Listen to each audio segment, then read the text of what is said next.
Yun, what's up sa inyong mga idol? Kumusta kayo? So bali ngayong araw ay umuulan, kaya naisipan ko na mag-tutorial muna ng ating ginagawa na guryon. So bali itong ginagawa natin, tapos ko na yung pakpak. Ito yung ginawa kong tutorial nung kailan, kaya sa mga hindi marunong gumawa pa ng pakpak o kayo mag-assemble ng pakpak, pwede nyo panoorin yung aking video. Ano lang, browse lang kayo dito sa aking YouTube channel, makikita nyo dyan yung tutorial. Kung mababasa nyo naman, nakalagay doon kung paano gumawa ng baskagan o kaya ipakpak ng saranggola o kaya guryon. Okay? So tutuloy na natin ngayon. Bale, nakayas ko na rin yung mga iba pang pyesa niya na gagamitin dito. So bale, pakita ko sa inyo. Ito yung ulo niya. Ang gagawin ko, hindi siya yung patusok. So pabilog yung gagawin natin. Ito yung kanyang ulo. So mamaya sasabihin ko rin yung mga sukat-sukat na ito kung gaano sila kahaba. Ito yung frame natin. Di ba ito ang nilalagay dito sa part na to, yung papunta doon sa buntot, yung paganyan niya, tali. Pero sa akin, ang gagamitin ko para mas matibay, ang gagamitin ko ngayon, kahoy o kaya kawayan. Ganyan, dalawa yan. Ganyan. Diba? Kasi kapag tali, pag tumatagal, lumalawlaw yung yung pabalat o kaya yung tali, lumuluwag siya. Kaya yung pabalat, lumalawlaw. Ito kasi, kawayan, hindi na siya lalawlaw. Tapos medyo mas mahapit mo pa yung plastic niya kapag papabalatan mo siya. Ayan. So start na natin na gawin to, itong ating tora-tora mga idol. Ito, kabit na natin yung ating body o kaya yung maliit na pakpak dito sa buntot mga idol. Kailangan yung kabitan niya, lagyan nyo dito ng ukit. Ayan, parang magsisilbing stopper. Kasi kapag di nyo yan nilagyan, etong nyo, buntot, pwedeng lilis na ganyan, no? Maalis siya kapag sakaling lumuwag yung pagkakatali. Hindi kagaya kapag ganyan may stopper, hindi basta-bastang maalis yan. Tapos patakan nyo rin ng show glue pagkatapos yung itali para sobrang tibay. Ayan, yan yung pangitaas. Tapos dito yung isa. Ayan. Tapos sa gilid nyo mamaya mga idol, ang mangyayari dyan, hindi siya kagaya ng pakpak na papabilugin. Lalagyan natin ng extension dito na manipis na kawayan na flat para bumilog na ganon. Okay, so start natin ito itali.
I can hear the demons call when they do what they do. And now I feel like taking off, find a place with a view. The pain is never gonna stop if it's controlling you. I know that time can heal it all, I just gotta get through. I just gotta get through, I just gotta get through. Cause I feel like taking off, find a place with a view. The pain is never gonna stop if it's controlling you. I know that time can heal it all, I just gotta get through. Sometimes Sometimes I feel like all is lost, but I know it's not true. I wanna put up all my walls cause I'm not in the mood, but then I cut myself off from the rest of the room. I know that time can heal it all if you're patient and soon it can all be worth it, all the searching. Pain is never really permanent, but damn it hurts, man. I could feel all of the turbulence and it's concerning. I've been searching for a purpose, I hope it's worth it.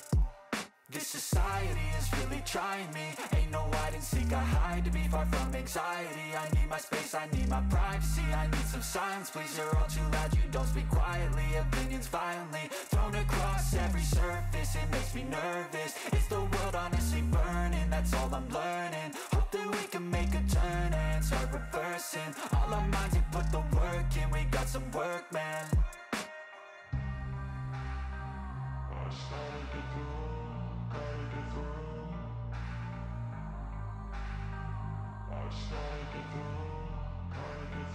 I can hear the demons call when they do what they do, and now I feel like taking off, find a place with a view. The pain is never gonna stop if it's controlling you. I know that time can heal it all, I just gotta get through. I just gotta get through, I just gotta get through. Cause I feel like taking off, find a place with a view. The pain is never gonna stop if it's controlling you. I know that time can heal it all, I just gotta get through. I just gotta get through. Gotta get through this, life is a nuisance, tie up some loose ends. I try to be human, find a solution, my evolution. A place like this, it didn't exist, we made it like this. So you can go pick the bad or the good, got a glass halfway. I know, it's easier to hide than just to lay low. Not everyone in life has got a halo. I'm standing in the red inside a payphone. Just wanna break, no, I'm not gonna give in. Take a last shot, Michael J. Ayan, so bali tapos na natin yung ating Toro mga idol. Ngayon, sasabihin ko naman yung sukat ng kanyang bawat pyesa para alam nyo kung paano gagawin siya ng sukat. So bali, simulan natin dito sa may pakpak. So ang haba ng pakpak, dalawang pakpak yan ha, taas niya kababa. Ang haba niya ay 164 cm. Okay? Tapos sa itong patindig naman, itong haba niya mula dito sa taas hanggang sa pinakadulo, ayan, is 105 cm. Okay? Tapos sa itong ulo naman, itong haba niya, itong pa-rainbow na to, itong pabilog na yan. Ayan, ang haba niyan ay 70 cm. Okay? So dito naman tayo sa buntot. Ayan. So dito, itong dalawang to, ayan, ito magkabilaan na yan. So ang kanyang haba ay 54 cm. Okay? Itong dalawang to. Tapos dito naman sa part na to, ito tsaka to. Ayan. So ang kanyang haba ay 57 cm. Tapos yung extension niya, itong magkabilaan na pabilog na yan, ayan, yung pa letter C na yan, 30 cm, okay? Ngayon naman, punta naman tayo sa kanyang luwang ng pakpak, ito. So, ang luwang ng kanyang pakpak, ang sukat niyan ay 40 cm, okay? Tapos yung tali naman na ito, ayan, papunta sa patindig, magkabilaan yan ha. Ayan, ang sukat nilang dalawa ay 72 cm, okay? Yun yung kanyang hatak para bumilog na ganyan. Tapos sa ulo naman, ito, lapad ng ulo. Dito, sa part na yan, ito, dulo niya, tsaka dito. Okay? So, ang kanyang haba ay 22 cm. So, dito naman tayo sa haba ng kanyang buntot. Ito, mula dito sa pangibabang pakpak hanggang dito sa pinaka dulo ng buntot. Okay? So, ang kanyang sukat ay 51 cm. Tapos, ito naman, dito na part hanggang dito sa may pangtas na yung pakpak. Ito sa part na to, ito lang, mula dito hanggang dito, 35 cm. Tapos yung lapad naman ng buntot niya, ayan, ito, 17 cm. Okay? So yun yung sukat ng ating Toro mga idol. Lista nyo na lang kung gusto nyo gayahin yung sukat tsaka yung pagkakagawa niya. So bali yun lang, part 2 na lang yung papabalatan natin to. Kasi kapag sinama pa natin dito sa video, baka humaba na ng sobra tong video, okay? So, ito pala, papyawan ko na kayo. Ang ipapabalat ko dito ay tela. Ito siya. So, ito siya. Camouflage siya. Galing siya sa dati kong deflated na sopa. Kaso, ang nangyari, nabasag. Kaya ngayon, ang gagawin ko na lang, para hindi sayang, gagawin ko siyang pabalat. Ito, hindi tumatagos ang hangin dito. Kaya maganda siyang gamitin, tapos manipis siya. Ayan. Camouflage. Ayan, Toro-Torong camouflage yung gagawin natin na papalat. So, abangan nyo na lang next time mga idol. Siguro sa next video natin, yun, papabalatan natin to gamit yung tela. Okay? So, yun lang mga idol. Sana may natutunan kayo sa video na to. And sa mga bagong bisita lang dito sa aking channel, syempre, mag-subscribe ka na at i-click mo yung notification bell para kapag mag-upload ako ng mga saranggola vlog o kaya ng mga tutorial ko tungkol sa saranggola ay updated ka. Okay? So, kita-kits na lang ulit sa mga next video. God bless.